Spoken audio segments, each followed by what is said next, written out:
chiromantist. It was Lady Windermere's last party before Easter, and her house was even more full of people than usual. There were important politicians, beautiful women, princes and princesses from various parts of Europe. There was an incredible variety of people. It was certainly one of Lady Windermere's best parties. Lady Windermere was talking to the Duchess of Paisley. She looked beautiful with her pale skin, large blue eyes, and golden hair. Her hair was like a frame, and her face was the picture. She looked like a saint, but had also the fascination of a sinner. When she was young, she had a reputation for her unconventional behavior. She had been married 3 times. Now she was 40 and without children, and her passion for pleasure kept her young. She looked round the full room and in her high voice asked, "Where is my chiromantist?" The Duchess of Paisley replied, surprised, "Your what, Gladys?" "My chiromantist, Duchess. I can't live without him." The Duchess was not sure what a chiromantist was, and hoped it was not the same as a chiropodist. "He comes to see my hand twice a week, and always has interesting things to say about it," said Lady Windermere. The Duchess was sure that the man was a sort of chiropodist, and was shocked. "I must introduce you to him," said Lady Windermere. "Introduce him?" cried the Duchess. "Do you want to say that he's here?" She looked worried and prepared to leave. "Of course he's here. I invite him to all my parties. He reads my hand." The Duchess finally realized what a chiromantist was and felt happier. "Oh, I see," she said. "I suppose he tells fortunes." "And misfortunes," answered Lady Windermere. "Next year I'm in great danger both on land and sea. So I'm going to live in a balloon. He told me he saw it in my little finger. Or was it on my palm? I can't remember."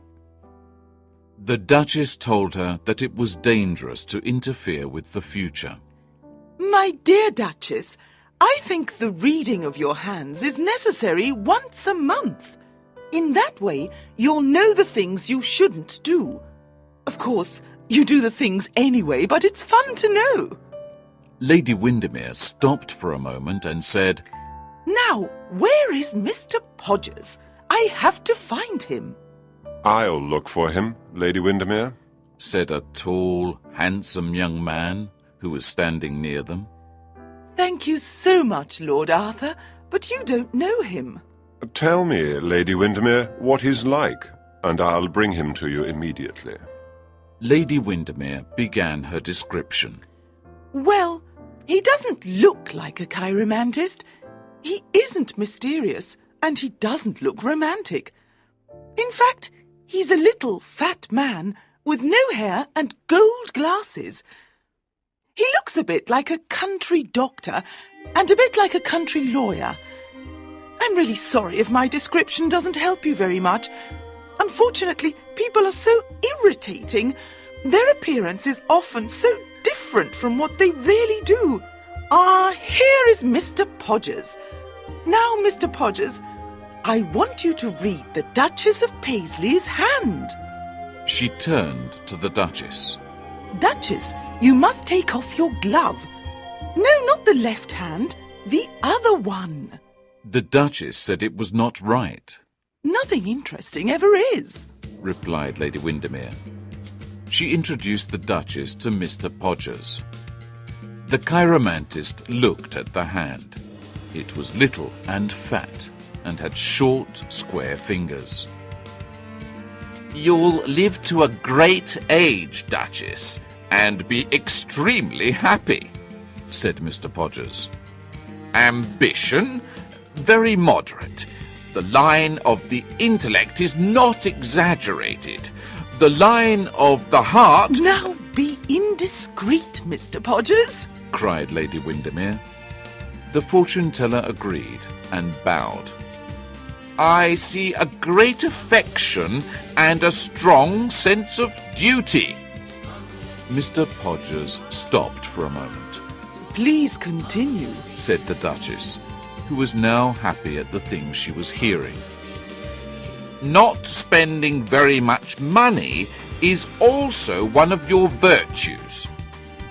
Lady Windermere found this very amusing and laughed loudly. Economy is very important, replied the Duchess. When I married my husband, the Duke of Paisley, he had 11 castles and no house suitable to live in. And now he has 12 houses and not a single castle, cried Lady Windermere. Well, my dear, said the Duchess, I like comfort, said Mr. Podgers, and modern conveniences, hot water, things like that. You're quite right. Comfort is the only thing our civilization can give us. Lady Windermere was very pleased with Mr. Podgers. You have described the Duchess's character very well, and now you must tell Lady Flora's. A tall girl with red hair came forward. She had long, thin hands and thin fingers. Ah, a pianist, I see, said Mr. Podgers. An excellent pianist, but perhaps not a musician. Very reserved, very honest. Someone who loves animals. Quite true, replied the Duchess. My daughter has 24 dogs in the country. Mr. Podgers then read the hand of Sir Thomas, a friendly-looking old gentleman. Again, he surprised his listeners with the accuracy of what he said. Extraordinary, said Sir Thomas. You must read my wife's hand. Your second wife's. I'll be very pleased, said Mr. Podgers. Sir Thomas's wife, however, refused. She did not want to hear about her past or her future. Nor did the Russian ambassador, who refused even to remove his gloves. In fact, many people seemed afraid of the strange little man in the gold glasses. The chiromantist told Lady Fermor that she did not like music, but she liked musicians. Many guests thought that the things Mr. Podgers said were probably too dangerous for an occasion like this. Lord Arthur Savile was watching Mr. Podgers with interest. He wanted the man to read his hand, but was too timid to ask directly. He crossed the room to where Lady Windermere was sitting and said, Lady Windermere, do you think Mr. Podgers will read my hand? Of course, said Lady Windermere. That's why he's here. But be careful, Lord Arthur. I'm having lunch with Sybil tomorrow, and if Mr. Podgers discovers terrible things about you, I'll tell her everything. Lord Arthur smiled and shook his head. I'm afraid not, he said. Sybil knows me as well as I know her. Lady Windermere called Mr. Podgers, who, at that moment, was reading a lady's hand. Mr. Podgers, Lord Arthur Savile would like you to read his hand. Don't tell him that he has promised to marry one of the most beautiful girls in London, Sybil Merton. That was in the newspapers. An interested audience watched Mr. Podgers, who took Lord Arthur's hand. Now, Mr. Podgers, said Lady Windermere, make sure you tell us something nice. Lord Arthur is one of my special favourites. Part 2. Lord Arthur's Hand. When Mr. Podgers saw Lord Arthur's hand, he went pale and said nothing. He was sweating, and his fat fingers were cold and wet. Lord Arthur saw Mr. Podgers's agitation, and for the first time in his young life he was afraid. He wanted to run out of the room, but he also wanted to know what horrible things were waiting for him. "I'm waiting, Mr. Podgers," he said.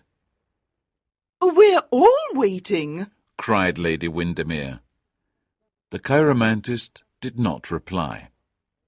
Suddenly, Mr. Podgers let go of Lord Arthur's right hand and took the left one. He examined it so closely that his gold glasses almost touched the palm. For a moment, his face became a white mask of horror. He then recovered his self-control and, pretending to smile, said, "It is the hand of a charming young man." "Of course it is," answered Lady Windermere. "But will he be a charming husband? We want details, Mr. Podgers. What's going to happen to Lord Arthur?" Well, in the next few months, Lord Arthur will go on a journey. "Oh, yes, his honeymoon, of course." And lose a distant relative, Mr. Podgers added. "Well, I'm very disappointed," said Lady Windermere. "I have nothing to tell Sybil tomorrow. No one is interested in distant relatives these days. Come on, let's go and eat. If there's anything left to eat, of course." The Duchess, her daughter Flora, and Sir Thomas walked towards the dining room. At the same time, Lord Arthur Savile remained standing where he was. He felt that something unpleasant was coming into his life.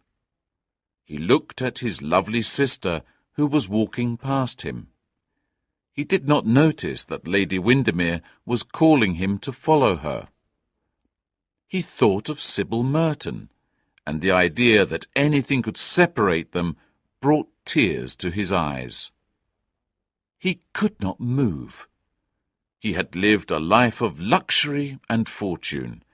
Now, for the first time in his life, he understood the terrible mystery of destiny and the awful meaning of doom. Was some terrible secret or crime written on his hand that he could not read? Was any escape possible? We are, he thought, like pieces on a chessboard, moved by an invisible power. This thought made him angry, but at the same time he felt that tragedy was waiting for him. Actors are lucky. They can choose their role, either in a tragedy or in a comedy. Real life is different. Most men and women have to play parts they are not qualified for. The world is a stage, but the actors are in the wrong roles. Suddenly, Mr. Podgers entered the room. When he saw Lord Arthur, his fat face turned a green-yellow colour.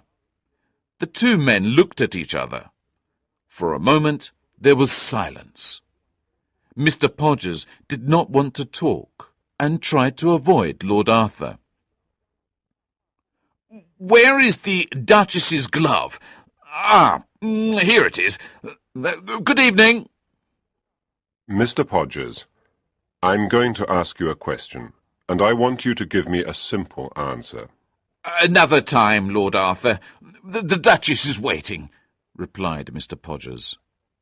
Lord Arthur walked towards Mr. Podgers and offered him his hand again. "Tell me what you saw there," he said. "Tell me the truth. I must know it. I'm not a child." Mr. Podgers played nervously with his watch chain. "Why do you think I saw anything in your hand, Lord Arthur?" "I know you did. I insist you tell me. I'll pay you £100.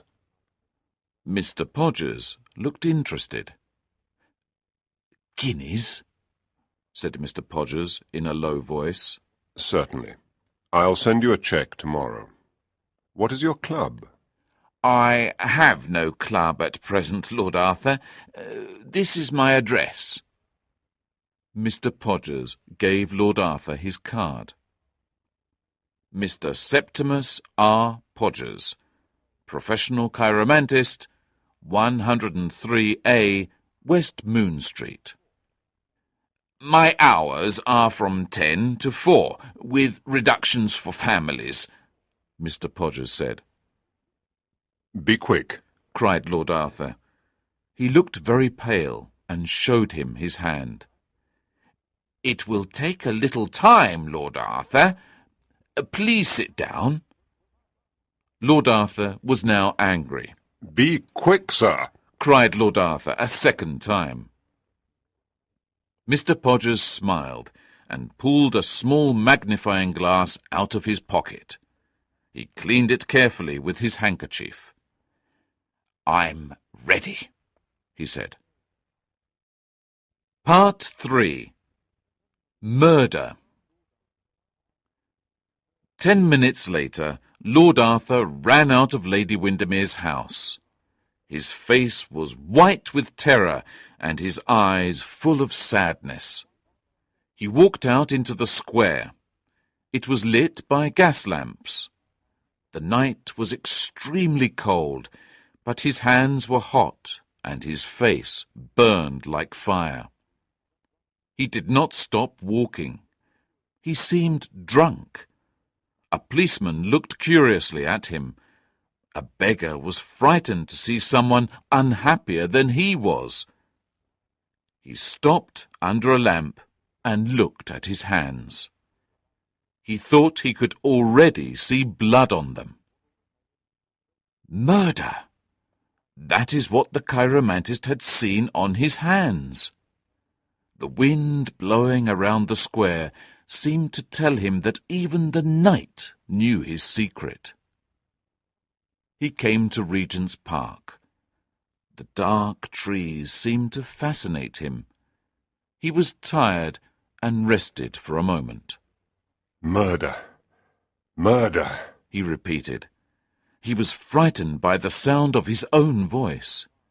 He felt a mad desire to stop someone passing by and tell him everything. He then walked across Oxford Street and into other smaller streets. 2 women with painted faces laughed at him. He could hear the sounds of physical violence. He felt pity. Were these children of sin and misery destined to an end similar to his? Were they, like him, puppets in a monstrous show? He understood that suffering was a comedy, not a mystery. It had no meaning, no form, no harmony.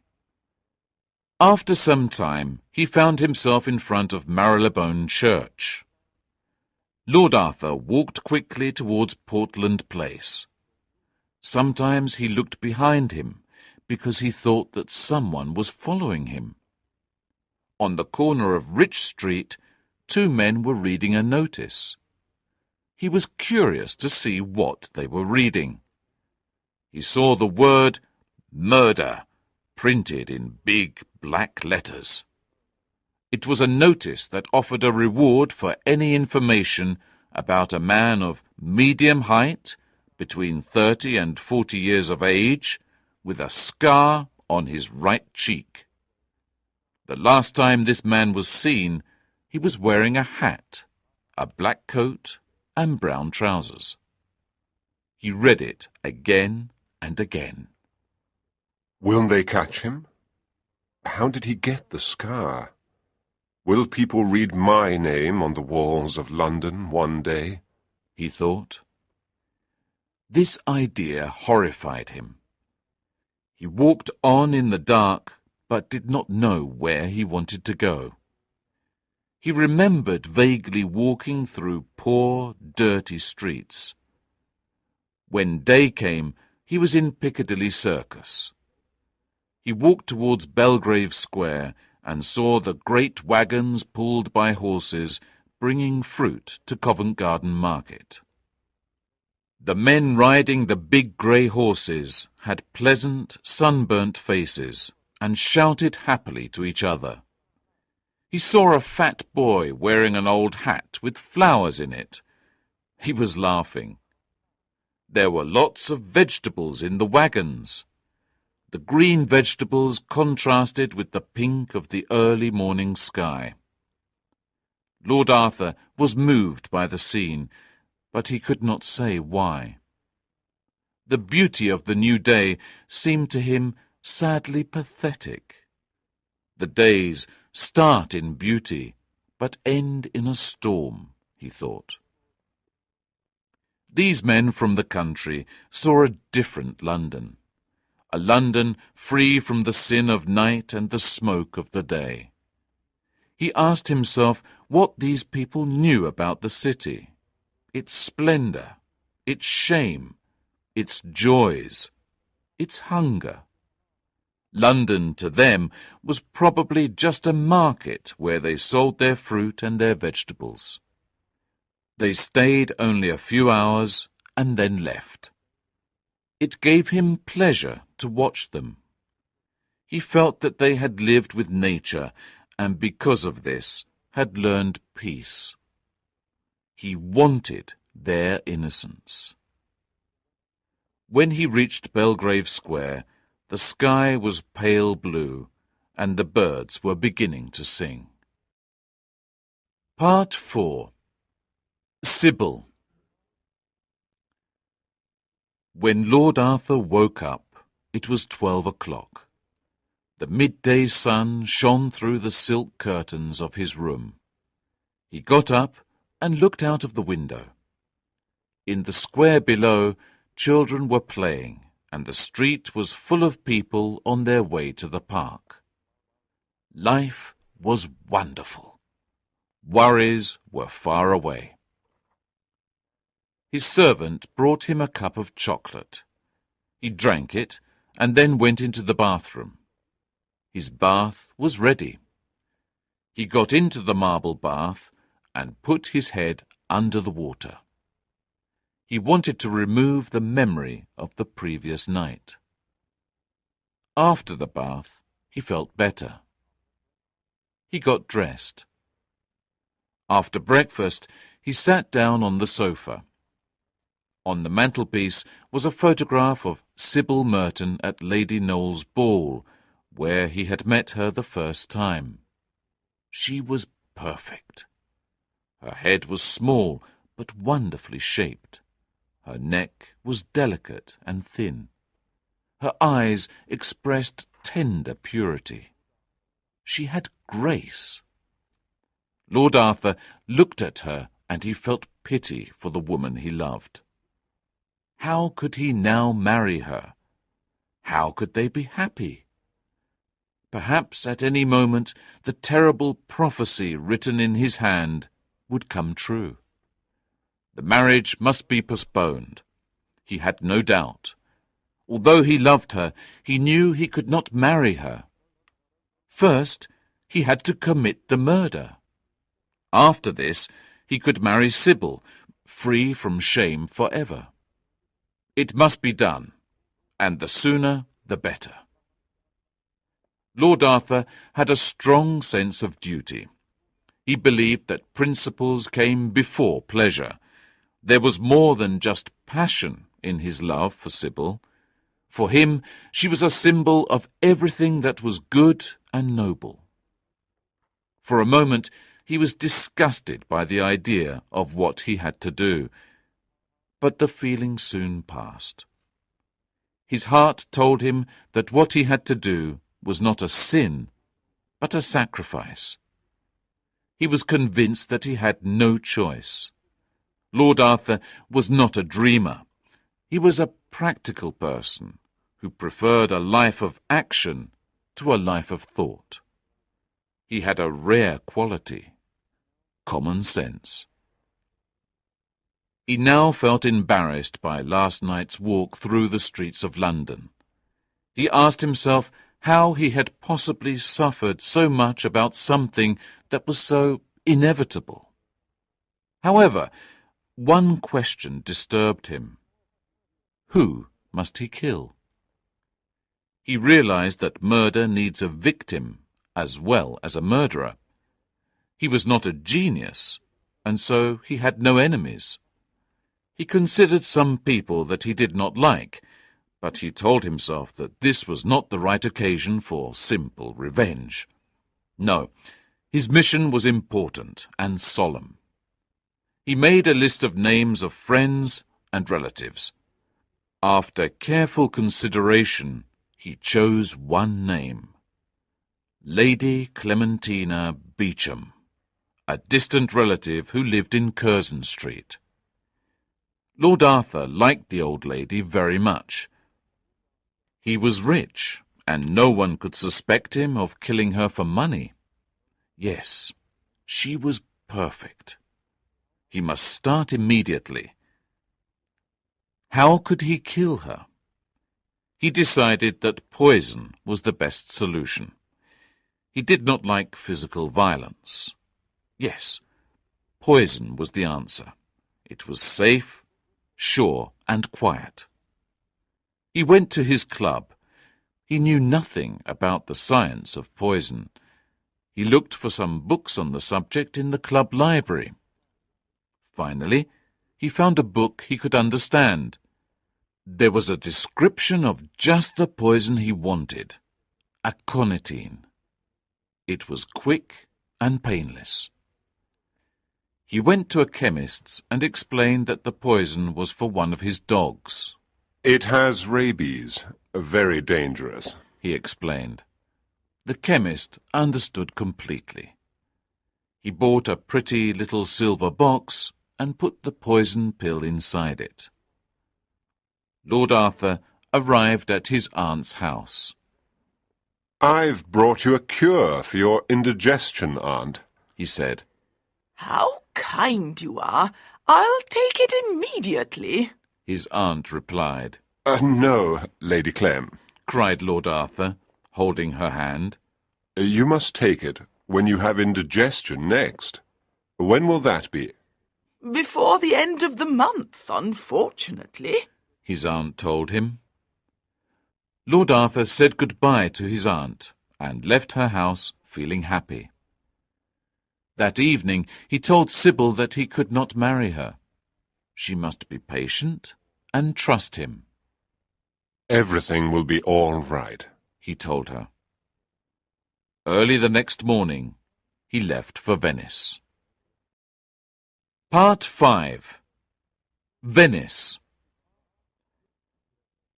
Lord Arthur met his brother, Lord Surbiton, in Venice. The two young men spent 2 wonderful weeks there together. They went up and down the city's canals in gondolas.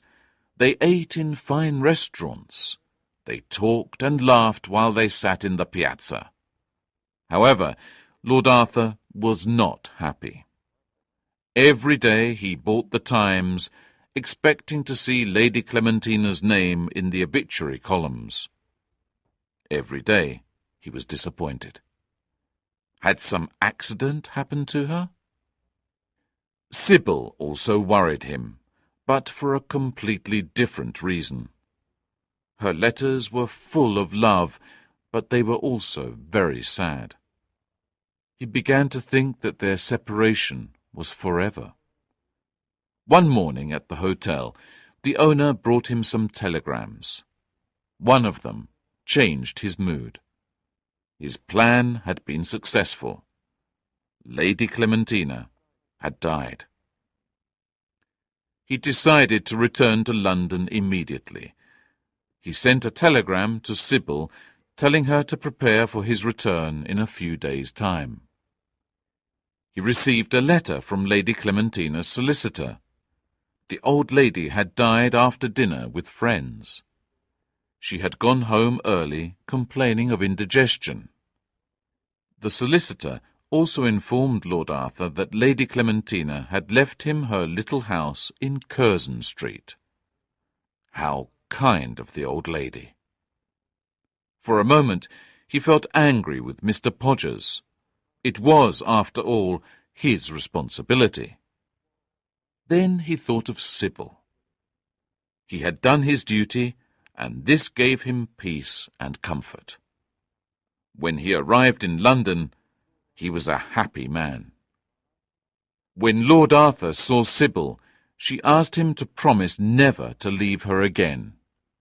Their wedding day was fixed for the 7th of June.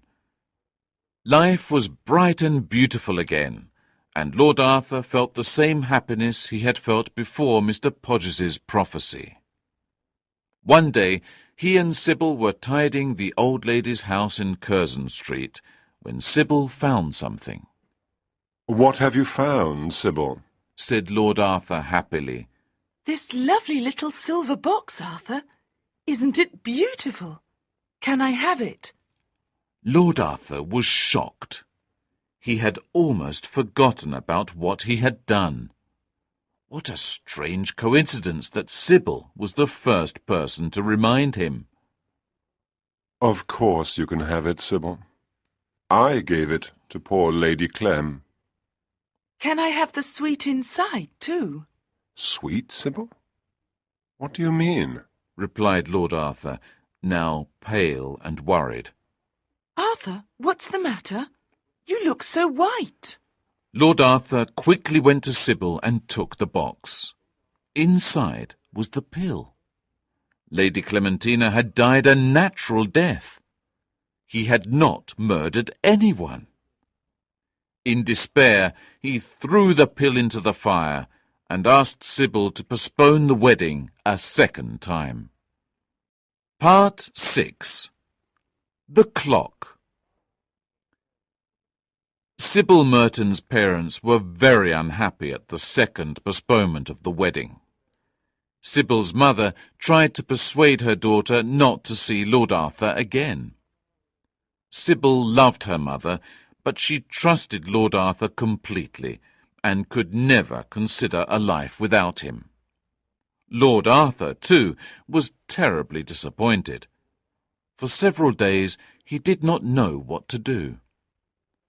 Poison had not worked. Dynamite, something explosive, was the only solution. So he checked his list of names and decided to blow up his uncle, the Dean of Chichester. The Dean was a man of culture and had an impressive collection of clocks, ancient and modern. Lord Arthur thought that this hobby was an excellent opportunity for the murder. But where could he find an explosive clock? Suddenly he thought of his young Russian friend, Count Rouvaloff. They had met at one of Lady Windermere's parties. The Russian was in England to study, but Lord Arthur knew that his friend had strong revolutionary ideas. Many people suspected that Rouvaloff was a secret agent. "He's the right man," Lord Arthur thought. One morning Lord Arthur visited Rouvaloff in Bloomsbury, where the Russian lived. "So you've become interested in politics?" asked Count Rouvaloff. Lord Arthur replied that he had no interest in politics at all. "I want your help," said Lord Arthur. "I need some explosives." The Count looked at him with surprise. He then wrote an address on a piece of paper. "Scotland Yard would be very happy to have this address," Rouvaloff said. "They won't have it," replied Lord Arthur, shaking his friend's hand. He said goodbye. In the street, Lord Arthur looked at the piece of paper. His next destination was Soho. Shortly after, he reached Soho and walked down Greek Street. He saw a small green house. Lord Arthur knocked on the door. It was opened by a German called Winkelkopf. "Good morning," said Lord Arthur. "My name is Mr. Robert Smith.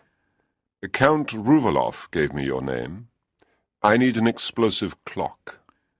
"Pleased to meet you, Lord Arthur," the man replied. I saw you at one of Lady Windermere's parties. Herr Winkelkopf offered Lord Arthur some excellent German wine. Who do you want to kill? He asked. The Dean of Chichester. Oh dear, I didn't think you had strong views against religion. I don't, said Lord Arthur. I know nothing about religion. The question is purely personal. The German showed Lord Arthur a small piece of dynamite and a pretty little clock. Perfect, cried Lord Arthur. How does it work? That is my secret, answered Winkelkopf. You tell me when you want it to explode, and I'll set it for you. Friday at noon, said Lord Arthur. The Dean is always at home at that time. Lord Arthur asked the price. The German accepted payment only for the dynamite, the clock, and the transport to the Dean's house. And for your trouble? asked Lord Arthur. I don't work for money. I live for my art, the German said. Lord Arthur waited for Friday in great excitement.